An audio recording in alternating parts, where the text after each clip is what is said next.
Good morning dear students.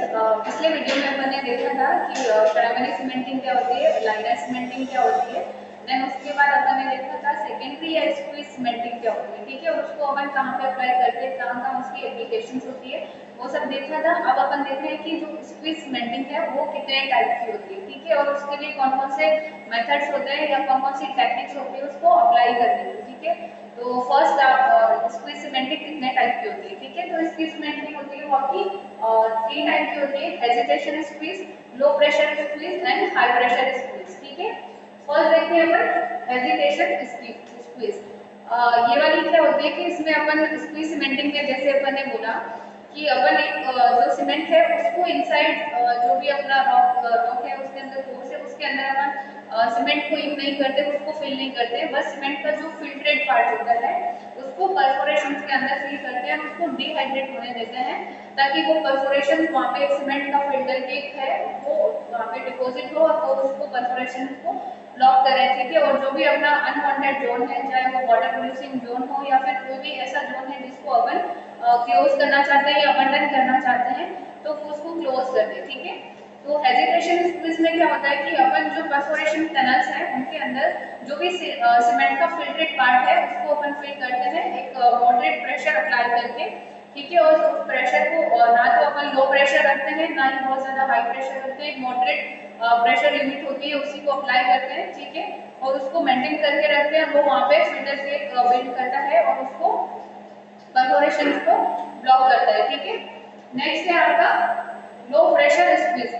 लो pressure squeeze में क्या होता है कि जो भी आपका प्रेशर आप अप्लाई करेंगे वो आपका होता है कि जो भी आपका फॉर्मेशन का प्रेशर है, फ्रैक्चर प्रेशर है, उससे कम प्रेशर अप्लाई करेंगे ताकि फॉर्मेशन आपका फ्रैक्चर नहीं हो। ठीक है, तो लो प्रेशर स्क्वीज में बेसिकली क्या होगा कि जो भी सीमेंट स्लरी है उसको फोर्स करेंगे through the perforations at pressure below the formation fracture pressure. ठीक है, परफोरेशंस के अंदर आपका जो भी सीमेंट है, सीमेंट स्लरी है, उसको आप उसके अंदर फोर्स मतलब प्रेशर के साथ फोर्स करके उन परफोरेशंस में फिल करेंगे, बट जो आप प्रेशर लगाएंगे वो आपका फॉर्मेशन का जो फ्रैक्चर प्रेशर होगा उससे कम प्रेशर पे अप्लाई करेंगे। ठीक है, अब इस ऑपरेशन का जो भी मेन एम होता है वो क्या होता है to fill the perforation cavities and interconnected voids with dehydrated cement। ठीक है, अब इसका मेन एम ये होता है कि इसके अंदर जो भी परफोरेशन है या उससे इंटरकनेक्टेड जो भी पोर्स हैं जिनसे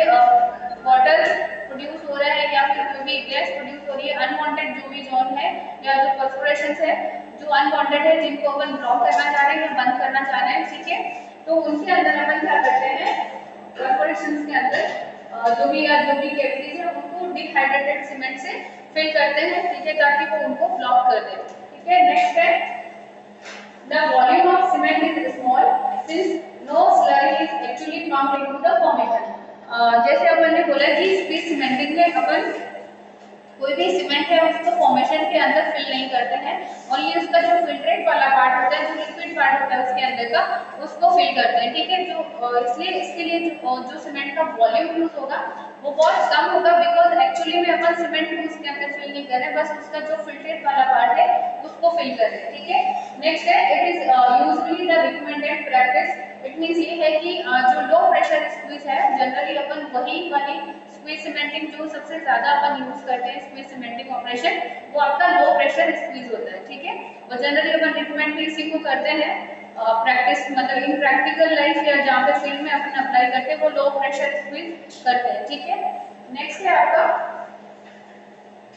हाई प्रेशर स्क्वीज। अब हाई प्रेशर स्क्वीज अपन क्यों यूज करेंगे, जब अपन ये बोल रहे हैं कि जो लो प्रेशर स्क्वीज है उसी को अपन जनरली रिकमेंड करते हैं। ठीक है, देन लो प्रेशर स्क्वीज क्या होता है कि कुछ जो ऑब्जेक्टिव्स होते हैं अपने वेल के या जो अपनी जॉब परफॉर्म करनी होती है उस पर्टिकुलर ऑब्जेक्टिव को मीट नहीं कर पाता है, उसको अचीव नहीं कर पाता है, इसलिए अपन क्या करते हैं हाई प्रेशर स्क्वीज अप्लाई करते हैं। ठीक है, अब हाई प्रेशर स्क्वीज में क्या होता है कि जो भी आपका स्क्वीज सीमेंटिंग है उसमें आप जो प्रेशर अप्लाई कर रहे थे उस सीमेंट स्लरी को उसके अंदर फोर्स करने के लिए या फिल करने के लिए कैविटीज के अंदर या परफोरेशंस के अंदर, तो वो क्या कर रहे थे अपन एक फॉर्मेशन का जो फ्रैक्चर प्रेशर था उसके कम प्रेशर पे अप्लाई कर रहे थे। ठीक है, बट हाई प्रेशर में क्या करेंगे कि जो भी आप सीमेंट स्लरी को जो भी प्रेशर पे अप्लाई कर रहे हैं वो प्रेशर आपका जो स्क्वीज प्रेशर होगा वो प्रेशर होगा आपका जो भी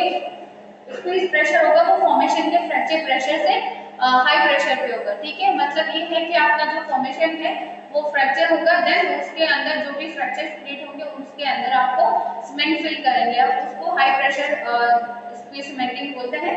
ठीक है, इसमें क्या होता है कि जनरली जो भी लो प्रेशर स्क्वीज है उसमें कुछ जो पर्टिकुलर अपने ऑब्जेक्टिव होते हैं उनको फिल नहीं कर पाती, फुलफिल नहीं कर पाती है। वो कौन से होते हैं? Generally channels behind the casing may not be directly connected with the perforations. अपन लो प्रेशर स्क्वीज और हेजिटेशन स्क्वीज में जनरली क्या करते हैं, फॉर एग्जांपल कि अपन ने बोला कि परफोरेशंस के अंदर या जो भी आपका परफोरेशन टनल्स है, ये जो आपके परफोरेशंस हैं इसके अंदर जो भी सीमेंट का फिल्ट्रेट पार्ट था उसको आप फिल कर रहे थे एक प्रेशर अप्लाई करके। हेजिटेशन में आप एक मॉडरेट प्रेशर अप्लाई कर रहे थे, बट लो प्रेशर में आप जो फॉर्मेशन का फ्रैक्चर प्रेशर है उसके बिलो अप्लाई कर रहे थे। ठीक है, तो यहाँ पे क्या हो रहा था कि ये जो भी परफोरेशंस हैं उनमें सीमेंट फिल्ट्रेट जाके डिहाइड्रेट हो रहा था और वो एक फिल्टर के एक सीमेंट का वहां पे फॉर्म कर रहा था जिससे ये परफोरेशन आपके ब्लॉक हो रहे थे। ठीक है, अभी क्या हो रहा है कि अगर मैंने बोला कि ये जो केसिंग है इसके बिहाइंड में कुछ चैनल्स क्रिएट हुए हैं तो जरूरी नहीं है कि ये चैनल्स पर्टिकुलरली इन परफोरेशन से कनेक्टेड हो। ठीक है, अगर ये परफोरेशन ये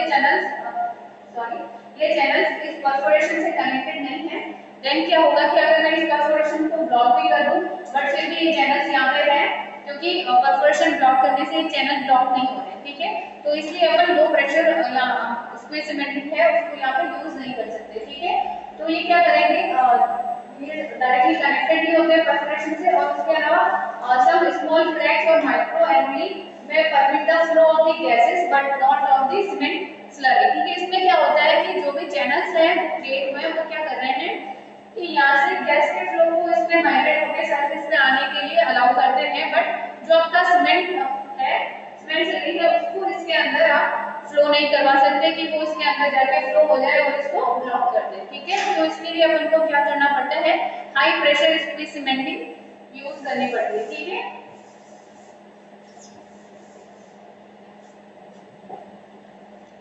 additionally many low pressure operations cannot be performed because of impossibility of displacing plugging fluids like drilling mud या solid carrying completion जो भी फ्लूइड्स है उनको अपन उनको डिस्प्लेस नहीं कर सकते क्योंकि अपन को पता है कि ड्रिलिंग फ्लूइड है, अगर उसको अपन यूज करते हैं तो ड्रिलिंग फ्लूइड में अपन को पता है कि उसके अंदर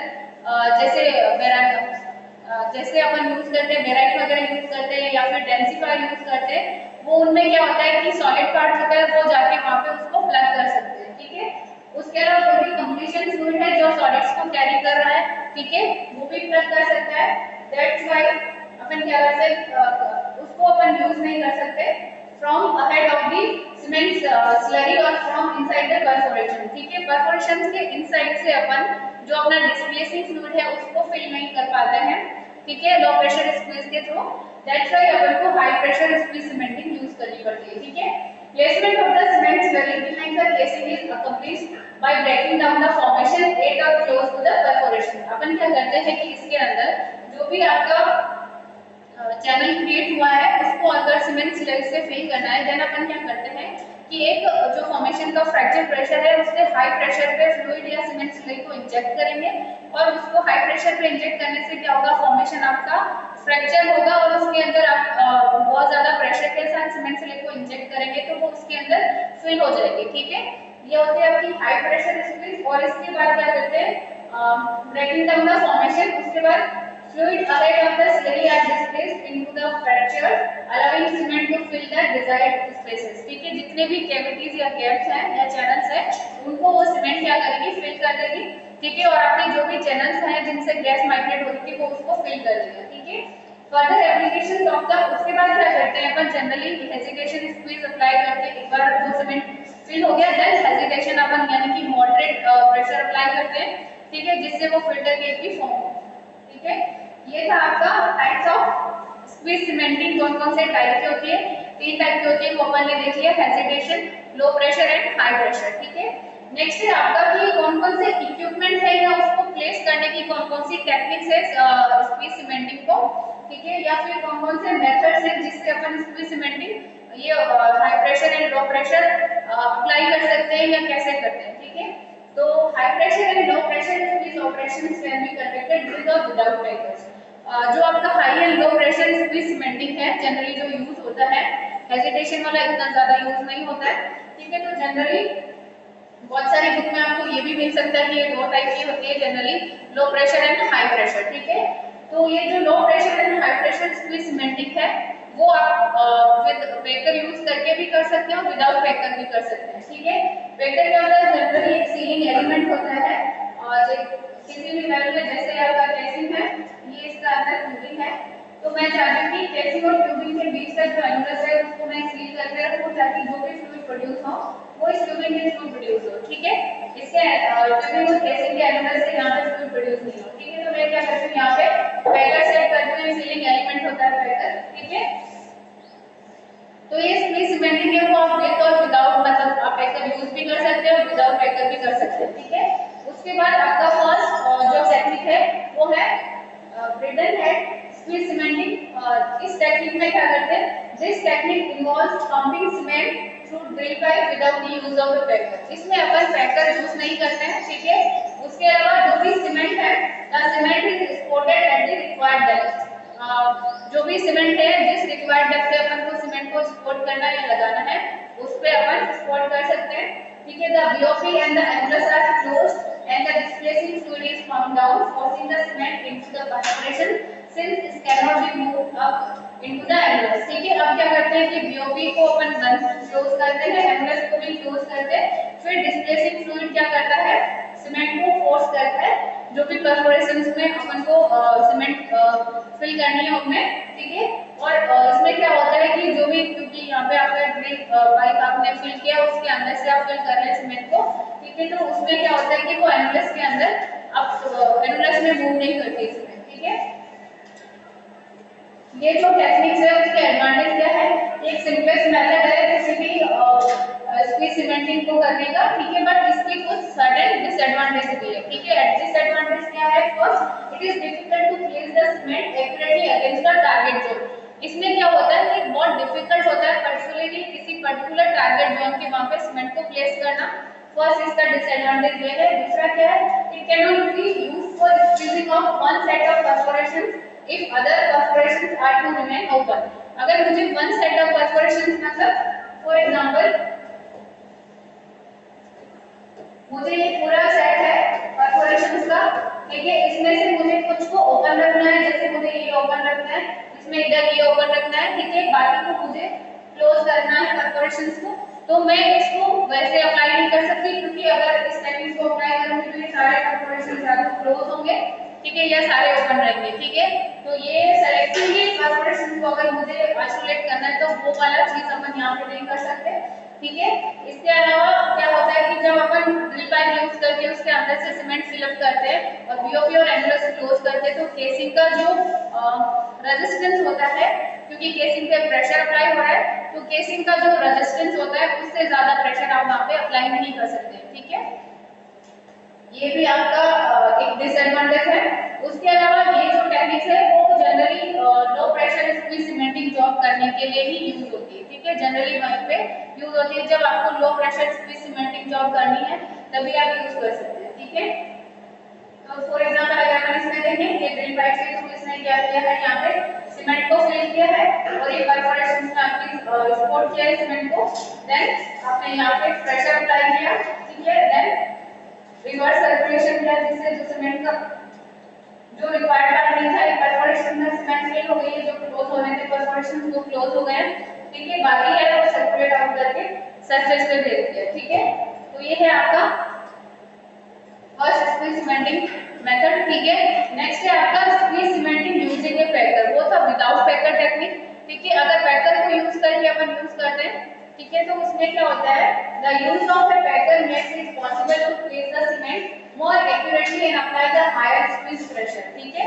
अगर अपन पैकर यूज करते हैं तो सीमेंट को जो वहाँ पे डिफिकल्टी हो रही थी कि पर्टिकुलर अपन जो टारगेट जोन है या पर्टिकुलर वन सेट ऑफ परफोरेशंस है, तो कुछ सेलेक्टिव आइसोलेट करने परफोरेशंस, वो वाली चीज अपन उस मेथड में यूज नहीं कर पा रहे थे फर्स्ट टेक्निक जो अपन ने देखा। तो इसमें क्या होता है, अगर पैकर को यूज करते हैं तो अपन इसमें हायर प्रेशर भी अप्लाई कर सकते हैं, प्लस सेलेक्टिवली और एक्यूरेटली अपन सीमेंट को मोर एक्यूरेटली वहां पे प्लेस कर सकते हैं जिस प्लेस पे अपन को प्लेस करना है, ठीक है। The packer seals off the angles but allows the communication between the drill pipe and the well bore beneath the packer, ठीक है। अब ये क्या करता है पैकर, कौन सा पार्ट है इसको सील ऑफ करता है।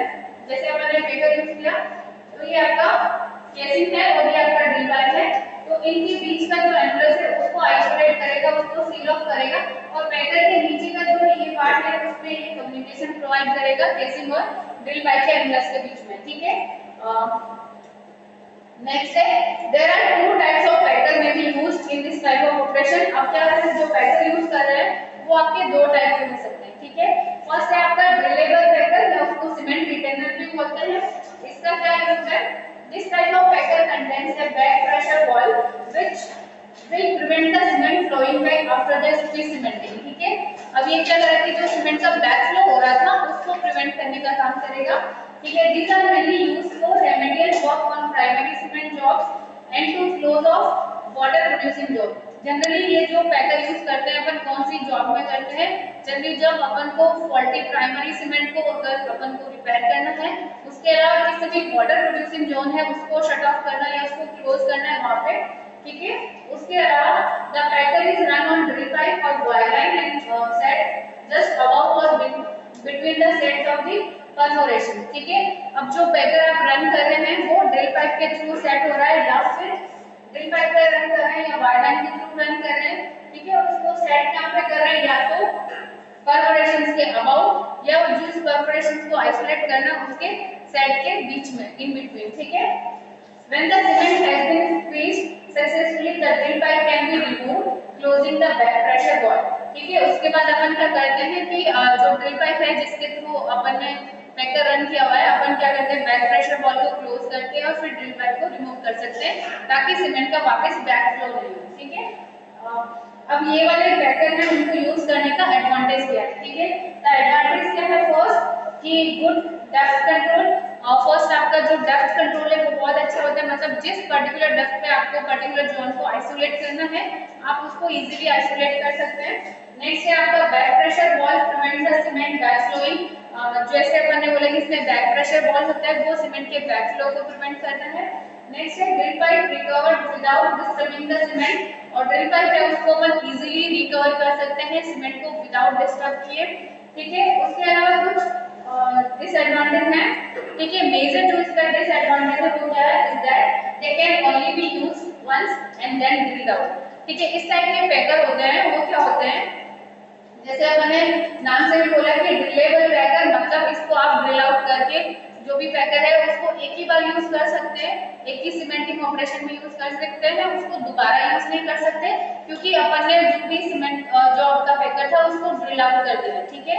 ये थे आपके ड्रिलेबल पैकर, ठीक है। नेक्स्ट है आपका रिट्रीवेबल पैकर, ठीक है। रिट्रीवेबल मतलब उसको रिट्रीव कर सकते हैं वापस, मतलब एक बार आपने वापस सेट किया, रिट्रीव मतलब उसको वापस रिकवर कर सकते हैं, वापस कहीं और जगह पे यूज कर सकते हैं, ठीक है। These can be set and released many times on one trip। इसको क्या करते हैं अपन, ये वाले जो पैकर होते हैं उसको जैसे 2000 फीट का अगर कोई बेल्ट है, मुझे ऐसा है कि यहाँ पे कोई वाटर प्रोड्यूसिंग जोन है, ठीक है, उसको मुझे आइसोलेट करना है या फिर कोई भी चैनल है उसको आइसोलेट करना है, ठीक है, 1000 फीट पे, और दूसरा मुझे करना है 2000 फीट पे, तो मैं एक ही ये वाला जो रिट्रीवेबल पैकर है उसको यूज करके कर सकती हूँ, क्योंकि इसमें क्या होता है कि अगर मुझे 1000 फीट पे जाके इस पैकर को यहाँ पे सेट करना है तो इसको सेट कर सकती हूँ, देन इसको वापस यहाँ से रिट्रीव करके नेक्स्ट डेप्थ के लिए वापस यूज कर सकती हूँ, ठीक है। तो एक ही ट्रिप में या एक ही सेट में मैं उसको बार-बार यूज कर सकती हूँ। This makes them suitable for repairing a series of casing leaks or selectively squeezing off sets of perforation, ठीक है। ये जो इसकी प्रॉपर्टी है कि इसको पर्टिकुलरली मैं एक ही ट्रिप में बहुत सी बार सेट कर सकती हूँ, बहुत सी बार रिलीज कर सकती हूँ। वो क्या करता है कि अगर मुझे particular set of, for example मैंने बोला था कि पर्टिकुलर सेट ऑफ परफोरेशंस को मुझे आइसोलेट करना है, क्लोज करना है, या फिर केसिंग में बहुत सारे लीक हो गए हैं, एक पर्टिकुलर डेप्थ पे हुआ है, फिर वापस नीचे कहीं हुआ है, ठीक है, तो उनको भी मैं इजीली रिपेयर कर सकती हूँ, ठीक है। उसके अलावा bypass ports in the packer allow annular communication but these ports are closed during the squeeze job। इसमें क्या होता है, एक बाईपास वॉल्व होता है या पोर्ट होता है जो कम्युनिकेशन भी प्रोवाइड करता है, ठीक है, बट जब अपन स्क्वीज सीमेंटिंग जॉब कर रहे होते हैं तब वो पोर्ट्स आपके क्लोज पोजीशन में रहते हैं, ठीक है। when the packer is released there may be some backflow and the cement filter cake may be disturbed, ठीक है। जब अपन क्या करते हैं, पैकर को रिलीज करते हैं, मतलब रिलीज करते हैं तो क्या होता है, कुछ बैकफ्लो हो सकता है, उसकी वजह से जो परफोरेशंस के अंदर सीमेंट का क्या है, जो फिल्टर के डिपॉजिट हुआ है वो आपका डिस्टर्ब हो सकता है। if this happens the packer should be reset and the squeeze pressure applied until the cement is set। अगर ये चीज होती है कि बैकफ्लो से सीमेंट का जो फिल्टर केक फॉर्म हुआ है वो डिस्टर्ब हो रहा है, देन अपन क्या करते हैं, पैकर को वापस रीसेट करते हैं और स्क्वीज प्रेशर अप्लाई करते हैं जब तक कि वो सीमेंट वहां पे पर्टिकुलरली वहां पे सेट ना हो जाए, ठीक है। उसके बाद उसके जो बेसिक प्रोसीजर है वो क्या है, अगर रिट्रीवल पेपर के साथ मुझे स्क्वीजिंग करनी है देन क्या करते हैं, run the paper on the drill pipe and set it at the required depth by and bypass valve क्या होगा, इस टाइम ओपन होगा, ठीक है। then pump the cement slurry, keep back pressure on the annulus to prevent the cement falling, ठीक है। Cement fall नहीं करे उसके लिए अपन क्या करेंगे, जो बैक प्रेशर है उसको अप्लाई करके रखेंगे। The packer setting depth should be considered carefully, और जो पैकर को सेट करने की डेप्थ है वो केयरफुली अपन को कंसीडर करके पहले से कंसीडर करके रखना पड़ेगा। इफ अगर पैकर को अपन उसकी पोजीशन जिस जो परफोरेशंस है उनके बहुत ज्यादा ऊपर कर दी है या बहुत ज्यादा नीचे कर दी है, देन क्या उसके डिसएडवांटेज होंगे। अगर पैकर is set too high above the perforation, then the slurry will be contaminated by the glycol fluid and the large volume of fluids from below the packer will be found until the formation ahead of the cement slurry, ठीक है। क्या होगा कि अगर बहुत ज्यादा above में अगर अपन ने सेट किया, देन जो उसके नीचे का वैल्व फ्लूइड है उसकी वजह से वो कंटामिनेट होगी और जो फ्लूइड है वैल्व का वो भी उसमें फॉर्मेशन में पंप होगा जब तक कि सीमेंट के आगे जब सीमेंट आप उसमें फिल करेंगे। अगर बहुत ज्यादा लो अगर सेट किया है देन क्या होगा, it may become stuck in the cement, उसकी वजह से वो सीमेंट के अंदर स्टक हो सकता है, ठीक है। तो इसलिए जो पैकर की सेटिंग डेप्थ है वो आपको कंसीडर करनी पड़ेगी बहुत ही केयरफुली, ठीक है। जनरली जो पैकर सेटिंग डेप्थ है उसको पैकर को सेट करके वो generally 30 to 50 feet above the perforation, ठीक है। जिस परफोरेशंस को अपन को आइसोलेट करना है या ब्लॉक करना है, ठीक है, उसके 30 या 50 फीट अबव अपन पैकर को सेट करेंगे, ठीक है। जनरली इस रेंज में आप मार्जिन लेंगे कि इतनी 30 फीट या 50 फीट के रेंज में मार्जिन रहेगा पैकर को सेट करने का, ठीक है। ये थी आपकी स्क्वीज सीमेंटिंग टेक्निक्स और कौन-कौन से मेथड्स थे। नेक्स्ट देखते हैं अपन सीमेंट इवैल्यूएशन टूल, ठीक है। Cement evaluation of the cement job, मतलब जो आपने सीमेंटिंग करी है उसको इवैल्यूएट करते हैं कि वो पर्टिकुलरली सही से सीमेंट हुआ है या नहीं हुआ है, ठीक है।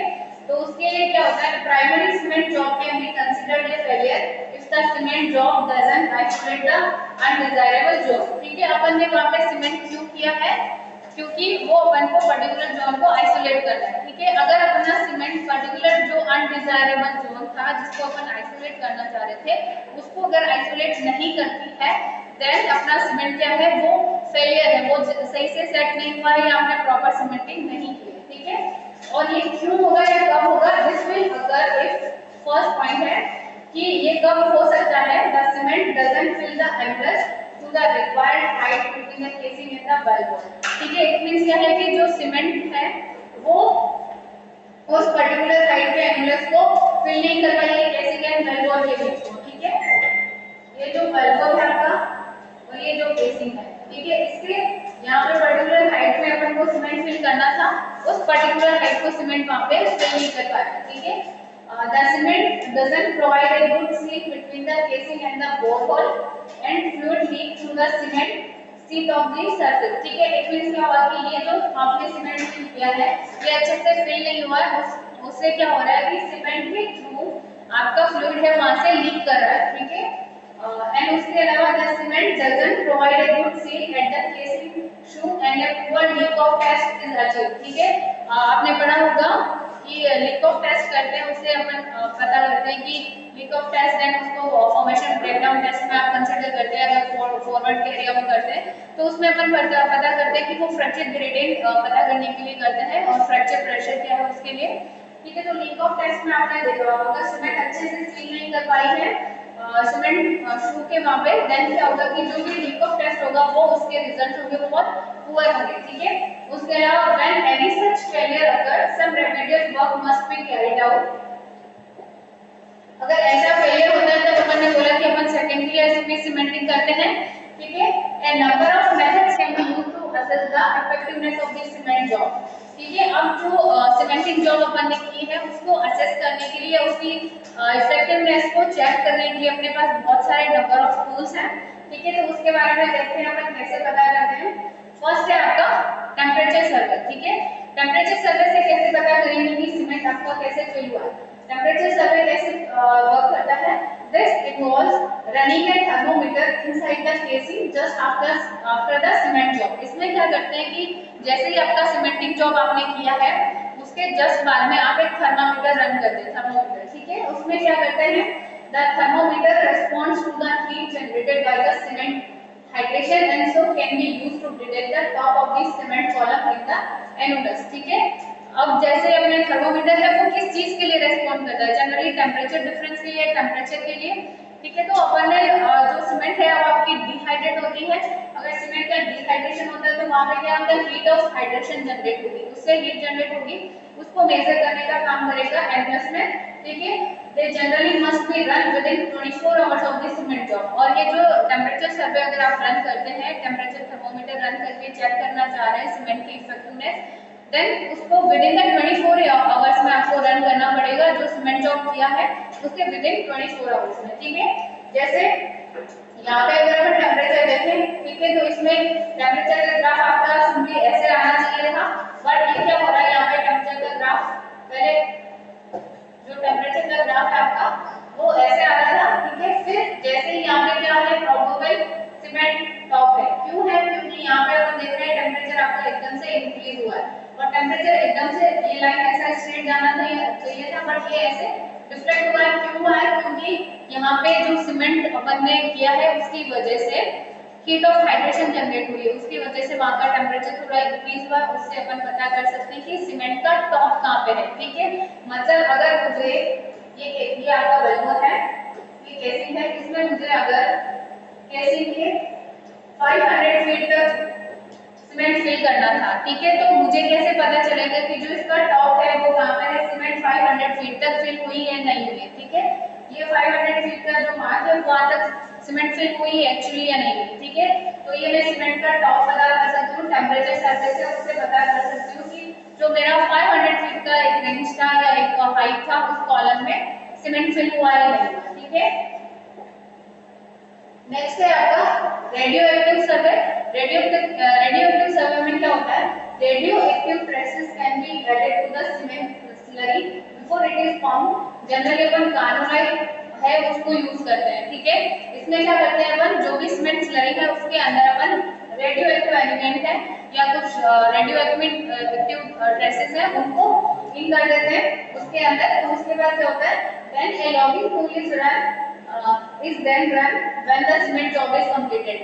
अपन क्या करते हैं कि सीमेंट के अंदर अपन ने एक रेडियो एक्टिव एलिमेंट है, जनरली कार्बोनाइट को यूज करते हैं, वो उसके अंदर अपन ने मिक्स करके फिल कर दिया। अब जैसे ही सीमेंट जॉब हो गई है उसके बाद अपन क्या करेंगे, एक लॉगिंग टूल है उसको रन करेंगे, ठीक है। अब ये टूल क्या करेगा, this tool detects the top of the cement in the annulus by identifying where the radioactivity decreases to the background natural radioactivity of the formation, ठीक है। इट मींस क्या हुआ कि जहां पे बैकग्राउंड जो जनरली अपन को पता है कि जो फॉर्मेशन है शेल फॉर्मेशन है उसमें बहुत सारे रेडियोएक्टिव एलिमेंट्स भी होते हैं, ठीक है। तो उस फॉर्मेशन में क्या होता है कि जैसे अपन ने सीमेंट ये है रेडियो एक्टिव अपन ने जो एलिमेंट डाला उसके अंदर, उसके बाद लॉगिंग टूल डाल रहे हैं। ठीक है, लॉगिंग टूल क्या कर रहा है कि जो भी फॉर्मेशन से नेचुरली रेडियो एक्टिव एलिमेंट्स हैं उनको डिटेक्ट कर रहा था, पर जैसे ही सीमेंट का टॉप आएगा या तो वो क्या करेगा, जो फॉर्मेशन से नेचुरली रेडियो एक्टिव एलिमेंट्स है जिनको वो डिटेक्ट कर रहा था वो डिटेक्शन बहुत कम हो जाएगा। उसकी वजह से अपन बोल सकते हैं कि यहाँ पे सीमेंट का टॉप है। ठीक है, जनरली ये ऐसा जाना चाहिए था आपका ग्राफ। ठीक है, रेडियो एक्टिव एलिमेंट का, बट वो क्या हो रहा है यहाँ पे डिक्रीज हो रहा है। ठीक है, तो इसमें इट मींस ये है कि वो सीमेंट का टॉप को डिटेक्ट कर रहा है। ठीक है, ये था सीमेंट का टॉप कैसे डिटेक्ट कर रहे थे कि कहां पे सीमेंट का टॉप है। ठीक है, उसके अलावा अपन देखते हैं measuring the quality of the cement bond. जो सीमेंट बॉन्ड हुआ है केसिंग एंड सीमेंट के साथ एंड सीमेंट एंड फॉर्मेशन के साथ। ठीक है, तो उनको कैसे डिटेक्ट करेंगे, तो उसके लिए आपके टूल होते हैं सीमेंट बॉन्ड लॉ, उसको बोलते हैं सीबीएल, वेरिएबल डेंसिटी लॉ जिसको बोलते हैं वीडीएल। ठीक है, देन सीमेंट इवैल्यूएशन टूल जिसको सीईटी टूल भी बोलते हैं। उसके अलावा अल्ट्रासोनिक बोरोल इमेजिंग। ठीक है, उसके अलावा सेगमेंटेड बॉन्ड टूल। ठीक है, तो ये सारे टूल होते हैं। जनरली जो आपके मोस्ट कॉमनली यूज होते हैं वो होता है आपका सीबीएल एंड वीडीएल। ठीक है, तो नेक्स्ट देखते हैं अपन जो आपका सीबीएल है, सीमेंट बॉन्ड लॉ है, उसके बारे में देखते हैं। ठीक है, अब ये बॉन्ड क्या करता है, the cement bond logging tools have become the standard method of evaluating the cement job, since they not only detect the top of the cement but also indicate how good the cement bond is। ये क्या करता है कि cement के top को भी बताता है, उसके अलावा सीमेंट का बॉन्ड है उसकी क्वालिटी कितनी अच्छी है उसको भी बताता है। ठीक है, इसलिए ये क्या होता है कि बहुत ज्यादा यूज होता है, एक स्टैंडर्ड मेथड है सीमेंट के बॉन्ड को इवैल्यूएट करने का। ठीक है, the CBL law provides a measure of the cement to the casing bond and cannot be used to quantify the amount of the cement present। अब ये CBL है वो जनरली क्या करता है कि सीमेंट और केसिंग का क्या बॉन्ड है उसको जनरली उसके बारे में इंफॉर्मेशन प्रोवाइड करता है आपको। कैसे, फॉर एग्जांपल ये आपका केसिंग है, ये आपका बलून है। ठीक है, इसके अंदर आपने सीमेंट फिल किया, तो यहाँ पे क्या हो रहा है, ये आपकी जो केसिंग है और यहाँ पे जो सीमेंट फिल हुई है, इन दोनों का आपस में केसिंग एंड सीमेंट का आपस में क्या बॉन्ड है या उसकी जो बॉन्ड बनी है उसकी क्या क्वालिटी है उसको डिटेक्ट करता है। ठीक है, और सीमेंट और फॉर्मेशन का क्या बॉन्ड है इसके बारे में ज्यादा इंफॉर्मेशन नहीं देता है। उसके अलावा जो आपका कितनी अमाउंट है, क्वांटिटी कितनी है सीमेंट की प्रेजेंट, यहाँ पे कितनी क्वांटिटी में सीमेंट प्रेजेंट है उसके बारे में इंफॉर्मेशन नहीं देता है। ठीक है, ये बताता है कि सीमेंट का टॉप कहाँ पे है, उसके अलावा ये बताता है कि केसिंग एंड सीमेंट का कितना अच्छा बॉन्ड है, वो कैसे मतलब उसकी इफेक्टिवनेस क्या है उसके बारे में बताता है। ठीक है, the principle of measurement is to record the transit time and the attenuation of the acoustic wave after propagating through the boron fluid and the casing hole। अब जनरली जो इसका प्रिंसिपल है जिस पे ये वर्क करता है वो क्या करता है कि जो ट्रांजिट टाइम है उसको मेजर करता है, और उसके अलावा जो भी अटेन्युएशन है, जो आपने क्या करते हैं कि अपन साउंड वेव यानी एक्वास्टिक वेव को आप एक ट्रांसमीटर होता है उसके अंदर उसको यूज करके आप ट्रांसमिट करते हैं। ठीक है, फॉर्मेशन के अंदर, और वो फॉर्मेशन के अंदर फ्लो करेगी। ठीक है, अपन फॉर एग्जांपल इसमें देखें ये इसका टूल क्या होता है, जनरली ये आपका टूल है। ठीक है, इसमें क्या होता है कि ये यहाँ पे एक आपने ट्रांसमीटर जो लॉगिंग टूल है उसके अंदर एक ट्रांसमीटर लगा हुआ है। ठीक है, एक ये रिसीवर लगा हुआ है। ठीक है, अब ट्रांसमीटर क्या करता है कि जो एक्वास्टिक या साउंड वेव है उनको प्रोपेगेट करता है, और ये क्या करती है पहले केसिंग के अंदर से कुछ वेव्स होगी जो क्या करेगी केसिंग के अंदर से ट्रेवल करके वापस रिसीवर पे रिसीव होगी। ठीक है, उसके अलावा कुछ वेव्स होगी वो क्या होगी केसिंग और सीमेंट केसिंग और वेलवन के बीच में जो सीमेंट है उसके अंदर से प्रोपेगेट होकर वापस रिफ्लेक्ट करेगी रिसीवर पे रिसीव होगी।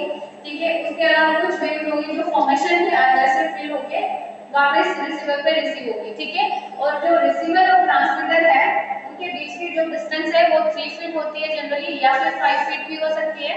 ठीक है, उसके अलावा ये जो आपने सिग्नल्स भेजे हैं, ठीक है, अब अपन मेजर क्या करते हैं, जो वर्किंग प्रिंसिपल है इसका कि ये जो ट्रांसमीटर से आपने वेव साउंड वेव जो क्रिएट करके भेजी थी उसको रिसीवर से रिसीव होने में, मतलब यहाँ से प्रोपोगेट होके, चाहे वो केसिंग से प्रोपोगेट होके आ रही है या फिर सीमेंट से या फिर फॉर्मेशन से, ठीक है, वो रिसीव होने में कितना टाइम ले रही है उसको मेजर करते हैं, या फिर उसके अलावा कि वो उसके सिग्नल्स अपन ने भेजे थे वो कितने वहाँ पे अटेन्यूएट हुए, मतलब कितने सिग्नल है वो वहीं पे ऑब्जर्व हो गए हैं, वापस अपन को रिफ्लेक्ट नहीं हुए, ठीक है। लाइक मैंने 10 सिग्नल्स भेजे हैं, उसमें से अगर मुझे 5 ही वापस मिले हैं तो उसको देखते हैं, उसको मेजर करते हैं, ठीक है।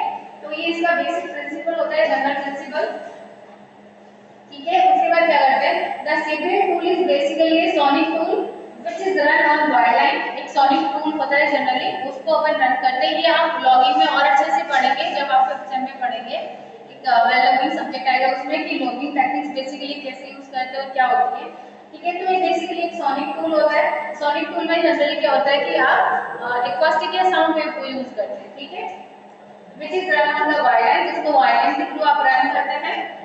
The distance between the transmitter and receiver is about 3 feet, मतलब ये 3 feet भी होती है ट्रांसमीटर एंड रिसीवर के बीच की डिस्टेंस, या फिर 5 feet भी होती है, ठीक है।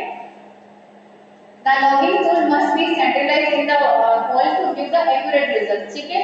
अब जो आपका लॉगिंग टूल है वो हॉल के अंदर क्या होगा, सेंट्रलाइज पोजीशन में रहना चाहिए, सेंटर में रहना चाहिए, ताकि वो जो भी रिजल्ट्स थे वो आपके रिजल्ट्स एक्यूरेट हो, ठीक है। उसके अलावा what the time taken for the signal to reach the receiver and the amplitude of the returning signal give the indication of the cement bond। अब अपन ने बोला कि जो अपन ट्रांजिट टाइम मेजर कर रहे थे और उसके अलावा जो सिग्नल वहां पे अटेन्यूएट हो रहे थे, मतलब सिग्नल अपन ने हाई एम्पलीट्यूड का भेजा है, ठीक है। अगर वापस अपन को बहुत कम एम्पलीट्यूड का रिसीव हो रहा है या उतने ही एम्पलीट्यूड का रिसीव हो रहा है, उसको मेजर करके अपन बताएंगे, या वो इंडिकेट करेगा उसका एम्पलीट्यूड ऑफ टाइम कि सीमेंट का जो बॉन्ड है वो कितना अच्छे से फॉर्म हुआ है, ठीक है।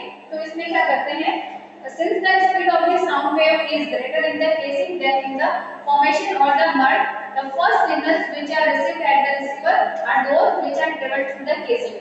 अब अपन को पता है कि जो साउंड वेव होता है उसका स्पीड जो केसिंग है या स्टील है उसमें ज्यादा होता है, मतलब बहुत ज्यादा स्पीड से वो फ्लो करते हैं कंपेयर टू फॉर्मेशन, मतलब फॉर्मेशन में वो थोड़ी बहुत अटेन्यूएट होती है, ठीक है।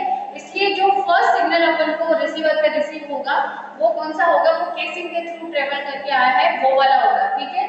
तो जो आपका फर्स्ट सिग्नल होगा उसके एम्पलीट्यूड या उसके टाइमिंग को आप कंसीडर नहीं करते क्योंकि वो केसिंग अलग अलग होता है या केसिंग से रिसीव होने वाले सिग्नल्स हैं, ठीक है। उसके बाद क्या होता है, इसका एम्पलीट्यूड इज लार्ज, एम्पलीट्यूड बहुत ज्यादा है, एम्पलीट्यूड इज लार्ज मतलब कि स्ट्रॉन्ग सिग्नल है, this indicates that the cement the pipe is free, मतलब जो बॉन्डिंग हुई है वो बहुत अच्छे से नहीं हुई है, आपकी सीमेंट अच्छे से नहीं हुई, ठीक है। जैसे मैंने बोला कि अगर जितने एम्पलीट्यूड की अगर अपन ने वेव वहां पे प्रोपोगेट करके भेजी उतने ही एम्पलीट्यूड की अपन को रिसीव हो रही है, मतलब स्ट्रॉन्ग सिग्नल भेजा था और स्ट्रॉन्ग सिग्नल ही रिसीव हो रहा है। इट मींस जैसे अपन ने बोला था कि केसिंग में तो वो बहुत जल्दी से ट्रेवल करके आते हैं, बट फॉर्मेशन और सीमेंट में क्या होता है, कुछ सिग्नल मतलब उसका एम्पलीट्यूड को कुछ कम होता है क्योंकि सिग्नल आपका अटेन्यूएट होता है उसके अंदर, ठीक है। तो वापस जो रिसीवर में सिग्नल मिलने वाला है मिलता है उसका एम्पलीट्यूड आपका कम होना चाहिए, ठीक है। और वो कम नहीं होने की जगह उतना ही स्ट्रॉन्ग मिल रहा है, इट मींस क्या है कि वो पाइप आपका फ्री है, मतलब केसिंग और सीमेंट का जो बॉन्ड है वो अच्छे से नहीं हुआ है, वो इफेक्टिवली वहां पे बॉन्डिंग नहीं हुई है, ठीक है। इसीलिए आपका सिग्नल अटेन्यूएट हुए बिना ही बहुत ज्यादा एम्पलीट्यूड का वापस रिसीव हो रहा है, ठीक है। मतलब जो सीमेंट बॉन्ड है वो आपका पुअर सीमेंट बॉन्ड है, ठीक है। When the cement is firmly bonded to the casing and the formation, the signal is attenuated and it is the characteristic of the formation behind the casing, ठीक है। अगर बहुत फर्म बॉन्ड हुआ है then जो आपका सिग्नल है उसका जो एम्पलीट्यूड है, जो सिग्नल आपका रिसीव हो रहा है वो क्या होगा, वो आपको जो उसका एम्पलीट्यूड है वो आपका कम हो जाएगा क्योंकि सिग्नल आपका अटेन्यूएट हो गया, ठीक है। तो ऐसे अपन देखेंगे कि अगर एम्पलीट्यूड उतने ही ज्यादा से आ रहा है इट मींस फॉर्मेशन जो सीमेंट का बॉन्ड है वो पुअर बॉन्ड है, अगर सिग्नल कुछ अटेन्यूएट हो रहे हैं उसका एम्पलीट्यूड अगर कम हो रहा है, ठीक है, इट मींस क्या है कि वहां पे कुछ भी सिग्नल है वो अटेन्यूएट नहीं हुए, ठीक है। अगर एम्पलीट्यूड कम है मतलब सीमेंट का बॉन्ड है वो बहुत अच्छा फील हुआ है, सीमेंट आपकी इफेक्टिवली वहां पे केसिंग से बॉन्डिंग हुई है, ठीक है। नेक्स्ट है आपका variable density of variable density law क्या करता है? Variable density law provides the wave train of the received signal. जो भी रिसीव्ड सिग्नल है उनका एक वेव ट्रेन क्रिएट करके देता है, ग्राफिकल रिप्रेजेंटेशन देता है अपन को वेरिएबल डेंसिटी लॉ, ठीक है। And it can indicate the quantity of the cement bond between the casing and the cement and the formation।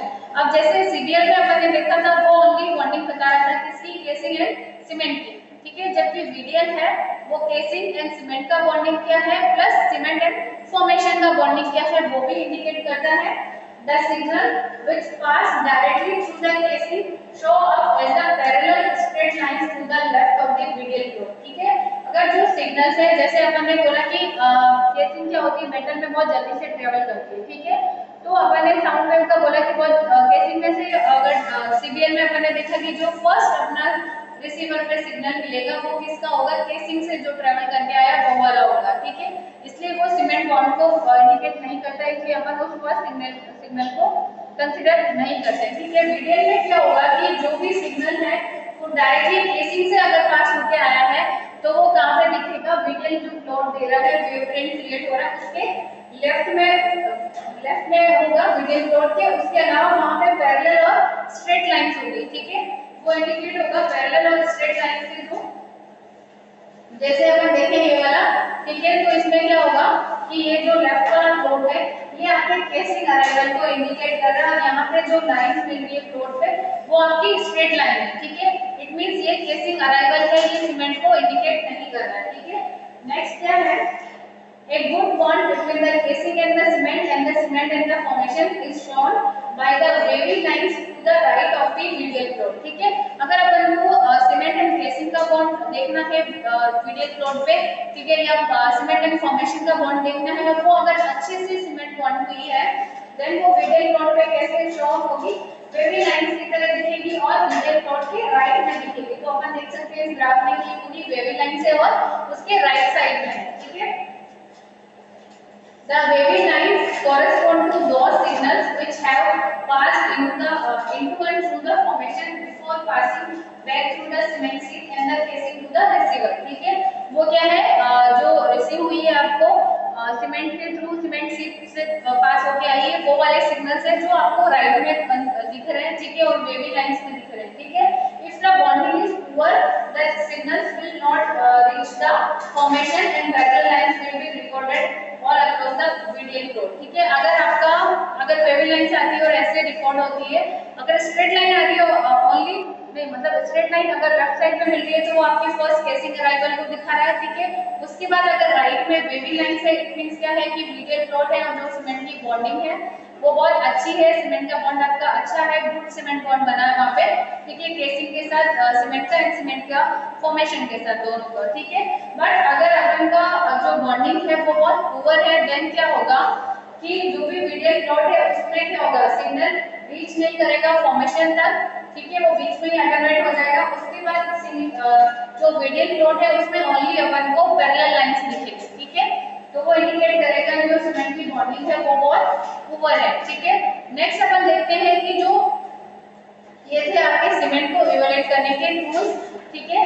उसके बाद अपन देखते हैं कि जो भी सीबीएल एंड वीडीएल का आउटपुट है वो अफेक्ट होता है किससे, ठीक है। कुछ फैक्टर्स हैं जो सीबीएल एंड वीडीएल में आपको अगर टूल को रन कर रहे हैं सीमेंट को इवैल्यूएट करने के लिए, उसका इफेक्टिवनेस पता करने के लिए, देन क्या होता है कि वो इनका जो आउटपुट है कुछ चीजों से अफेक्ट होता है। फर्स्ट है आपका टूल असेंट्रिसिटी, मतलब टूल आपका सेंट्रलाइज पोजीशन में है या नहीं उससे इफेक्ट होता है। उसके अलावा माइक्रो एनवी, मतलब उसके अंदर कुछ माइक्रो फ्रैक्चर्स हैं उससे। Fast formation, the presence of the gas, अगर वहां पे गैस प्रेजेंट है उससे भी। एंड थिन सीमेंट शीट, अगर सीमेंट का जो शीट है वो बहुत थिन है उससे भी अफेक्ट होगा। इसलिए अपन क्या करते हैं कि कुछ कंडीशंस है वो रिक्वायर्ड होगी जब सीबीएल एंड वीडीएल को अगर आप रन कर रहे हैं तब, ठीक है। The following conditions are required for a reliable CBL VDL log. अगर रिलायबल डेटा अपन को चाहिए कि सीबीएल और वीडीएल लॉग से, देन अपन को क्या करना पड़ेगा? First casing size preferably 9 5/8 inch और लेस, मतलब जो केसिंग का साइज है वो 9 5/8 इंच होगी, उतनी होगी, ठीक ठीक है। और गुड सेंट्रलाइजेशन होना चाहिए। फर्स्ट अपन ने पहले ही बोला कि जो टूल की सेंट्रिसिटी है उससे अफेक्ट होता है टूल का रीडिंग, ठीक है। इसलिए टूल है वो आपका एक सेंट्रलाइज पोजीशन में होना चाहिए, ठीक है। तो इसको अपन को इंश्योर करना पड़ेगा कि वो सेंट्रलाइज पोजीशन में हो, ठीक है। No micro annulus between the casing and the cement और केसिंग के बीच में कोई भी माइक्रो एनुलस मतलब कोई भी माइक्रो फ्रैक्चर्स नहीं होने चाहिए, ठीक है। उसके अलावा एक minimum cement thickness of 1 inch, जैसे अपन ने बोला कि थिन सीमेंट शीट है उनसे भी अफेक्ट होता है, तो जो सीमेंट का थिकनेस है वो जनरली 1 इंच मिनिमम होना चाहिए, ठीक है। अगर उससे लेस देन है देन आप सीबीएल एंड बीडीएल को यूज नहीं कर सकते वहां पे, ठीक है। ये था आपका सीमेंट इवैल्यूएशन टूल। सीमेंट के टॉप को या सीमेंट के जो बॉन्डिंग है उसको कैसे डिटेक्ट करते हैं, आप कैसे पता करते हैं कि सीमेंट का जो बॉन्ड है वो गुड है या पुअर है, ठीक है। उसके अलावा स्क्वीज सीमेंटिंग किया था उसको कहाँ पे यूज करते हैं, उसकी कौन सी मेथड्स और टेक्निक्स थी, ठीक है। नेक्स्ट अपन देखेंगे सीमेंटिंग कैलकुलेशंस, मतलब उसमें कैसे टाइप का क्वेश्चन बनता है और उसको कैसे कौन कौन से फॉर्मूले यूटिलाइज होते हैं उसको कैलकुलेट करने के लिए, ठीक है। Thank you.